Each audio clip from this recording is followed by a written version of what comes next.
Hello, everyone. Welcome back. A fun historical story. I will only give you a small part of it, but hopefully I will give you the best part of it. There's really no analysis except at the very end, I show you one image that I would like you to understand. But let's don't worry about numbers right now. Let's talk about some very important people. And the first important person that I want you to know is this person, Myron Goldsmith, a hero of mine, an architect and engineer, lived and worked in Chicago. His father was from Lithuania. Can you believe this? Here is Robert Mayar's bridge, the Schwandbach Bridge in Switzerland. And there's Myron and his wife, Robin. Look at her just staring at this guy saying, "You are amazing, Myron. You took me all the way out to Switzerland so that I could see this bridge." You will learn about the bridge designer later, but he's a hero to all of us. His name is Robert Mayar. And Myron did what we all should do: take our loved ones on journeys to go explore structural form. And Robin is still alive. I know her quite well, and she's got a fantastic story on her own, but we don't have time to talk about that. Myron worked with Mies van der Rohe. We'll talk about that relationship soon when we get to the Farnsworth House, which is the second artifact. And in fact, not this bridge, but another bridge by Robert Mayard is the third artifact. So it's a good introduction to everything. Here's Myron working with Mies in the office. They were colleagues. They were mentor and mentee. Mies was Myron's advisor and his boss, but then they worked together on the Farnsworth House. Why do I start with Myron Goldsmith? His master's thesis was with Mies van der Rohe, and it explored structural systems for tall buildings. And Myron came up with the fairly radical idea, radical at the time in the 1950s, of putting the exoskeleton on the building. The structure is on the outside of the building for everyone to see. This was his concrete tall building, and this is his steel tall building. And the bracing of this steel tall building is not the exact same thing as we will see in the John Hancock, your focus of study. But I wanted you to get this context to understand what is happening in the field of tall buildings. And then we get to this hero, Fazlur Khan, probably the premier structural engineer of the 20th century.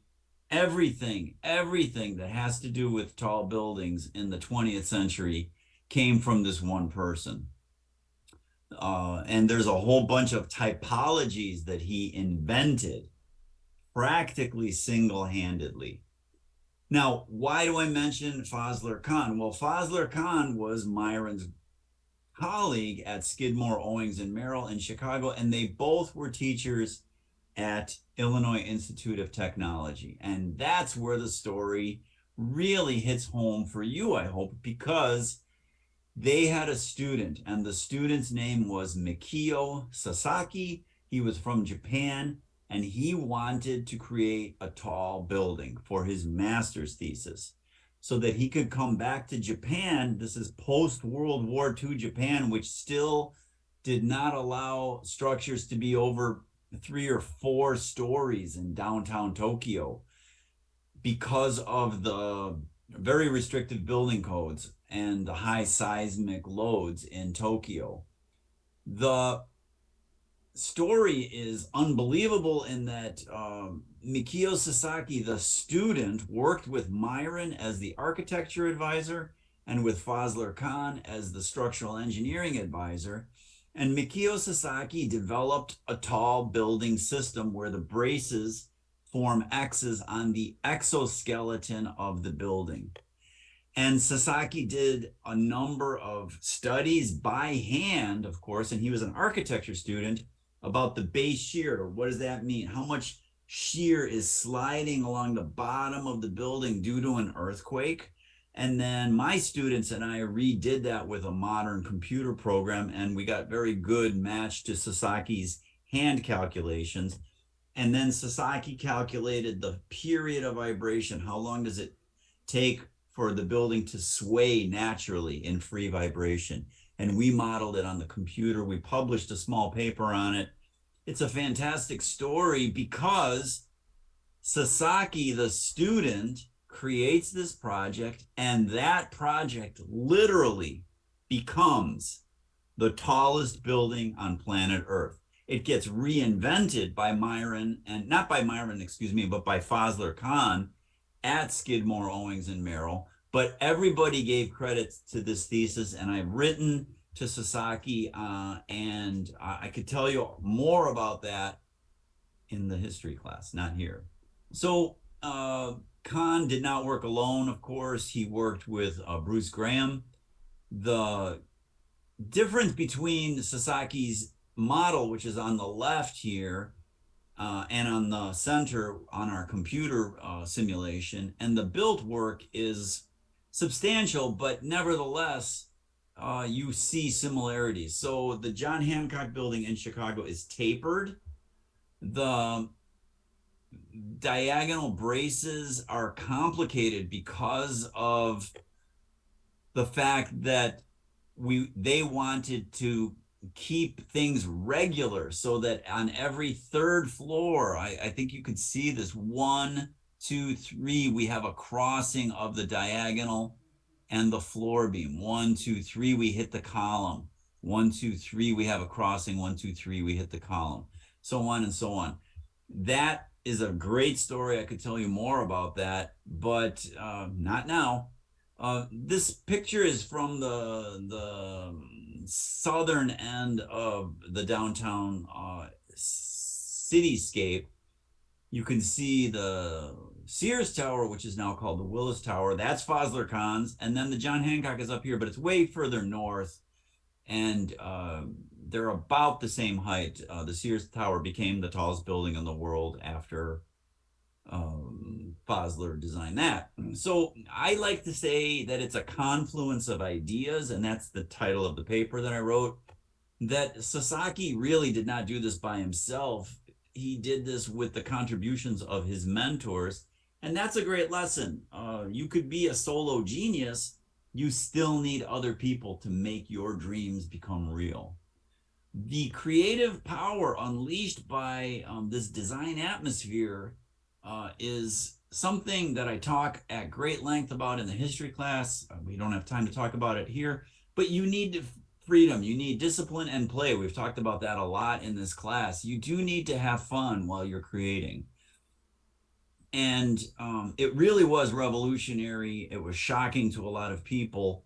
And we're talking about 1965. Is it structure? Is it architecture? It's actually both. And it's my favorite tall building. So here is Khan saying something philosophical. He's saying the social impact of my work, the aesthetic impact of my work is what motivates me. And I hope that's what motivates you. Not the structural part, because not all of you are going to be structural engineers, but the aesthetics of your solutions. It matters. It absolutely matters. These are Khan's sketches. Look at that 15-cent notebook from 7-Eleven. It's in the archives. There it is. Look at 1961. These are the models. This is a great story because the developer said, we cannot make the world's tallest building. Give me 2 buildings. And Khan proposed this with the architect, Bruce Graham. They discounted the idea immediately because of shadows and because of privacy. So if you wanted to work and live in the same building, it's not super practical to have 2 towers side by side. The wind between the towers is another issue, but they decided to go with Sasaki's idea of an exoskeleton. And I love these shots here. This is Fazlur Khan's kitchen table. And they put a gauge, a dial gauge, you could see that round analog instrument, and they loaded up a model of a section of the building with the braces and without the braces. And of course, with the braces, it's going to be stiffer. It will move less for a given load. You could see the load that they're hanging off of the edge of the model, and here's the kitchen table. That's not the point. The point is how much stiffer. And I would argue my students in architectural engineering could not solve this problem by hand today. And they did it on the kitchen table with a pencil and a paper, no computers. The model you see is on the right here. That's Mikio Sasaki's model. Look at the scale factor. You always want to have scale factors. We could use a few more people and cars in there. And here are this is a really fun story that you know if you had my history class. The model on the right was the one that Bruce Graham wanted and the developer wanted because the X's stop short of the penthouse. The X's stop short of the penthouse, you see, and that's the primo real estate.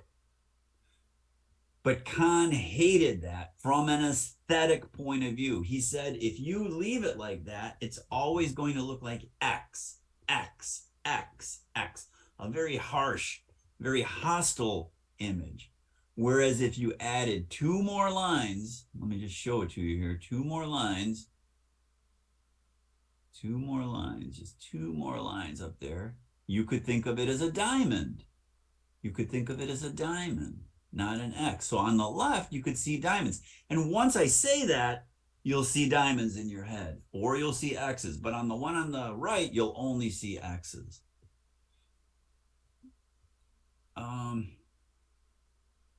So what happened? The people, the developers and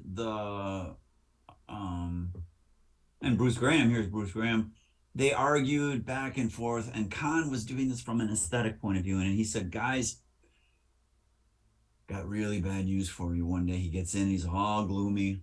They said, what? He said, I redid the calculations. If we do not put those last two diagonals in, the building will fall down. And here's a lesson for you. Nobody in that room was Polytechnic trained. They did not know he was bluffing. And they said, the building will fall down. Okay, put the last two pieces in. So I tell this story when I'm in Chicago on the streetscape and a crowd gathers around me and the police come with the handcuffs and I break up the crowd. You could tell this story.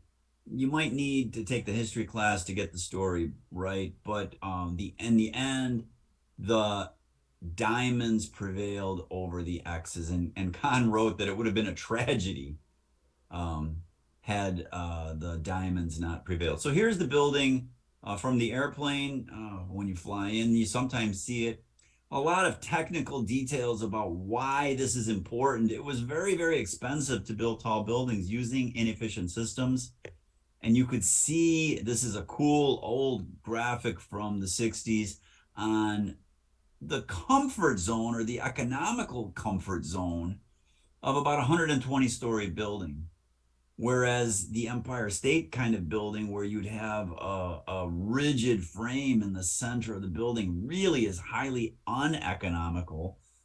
But the Empire State Building is about 100 stories tall, right? But it was the Depression. Materials were dirt cheap. Labor was dirt cheap.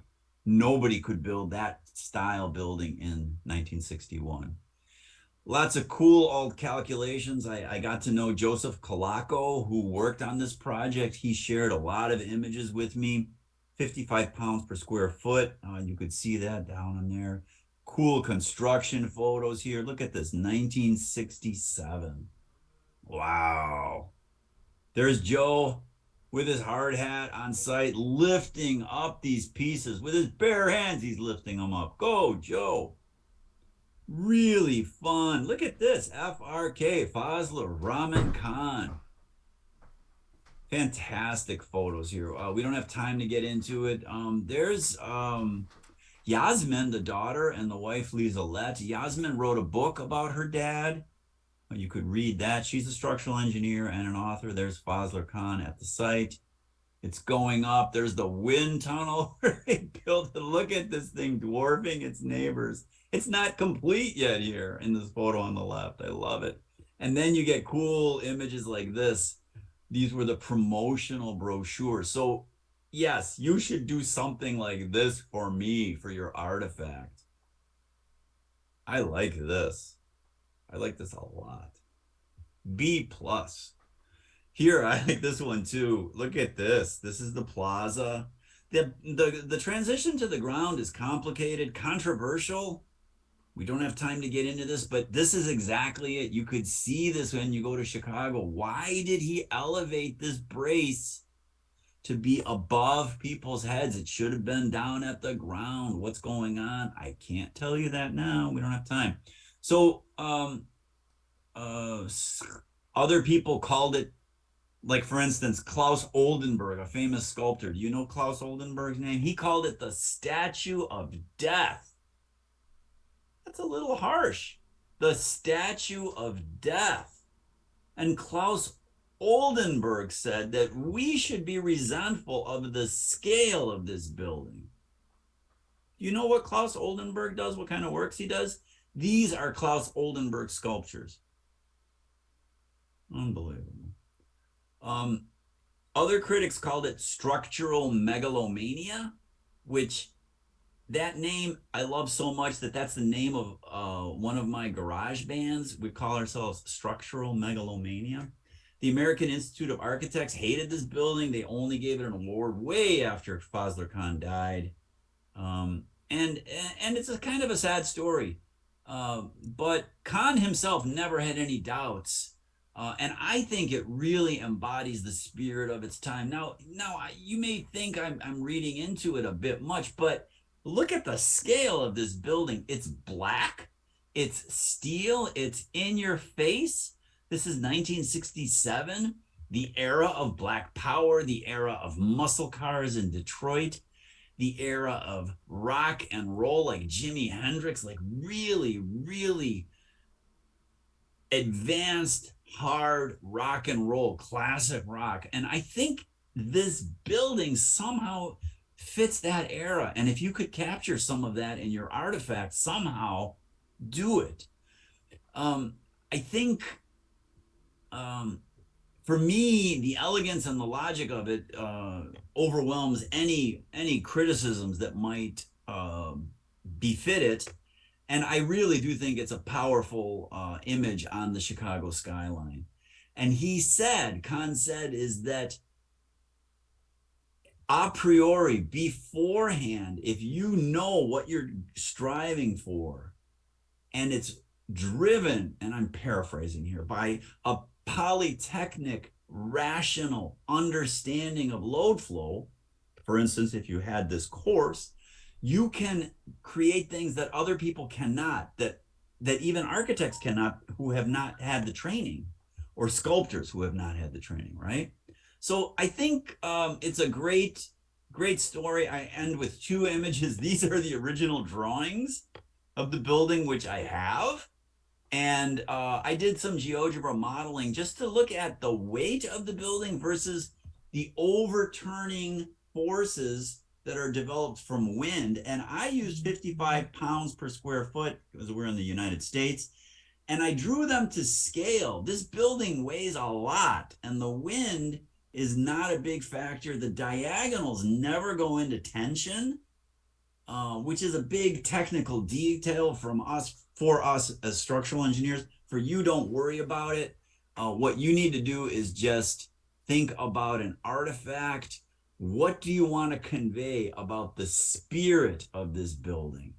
You might go to some of these models. You might go to Sasaki, that story in here.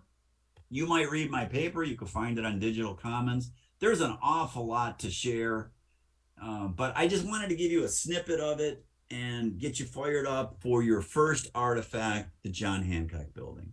Good luck. I can't wait to see what you come up with.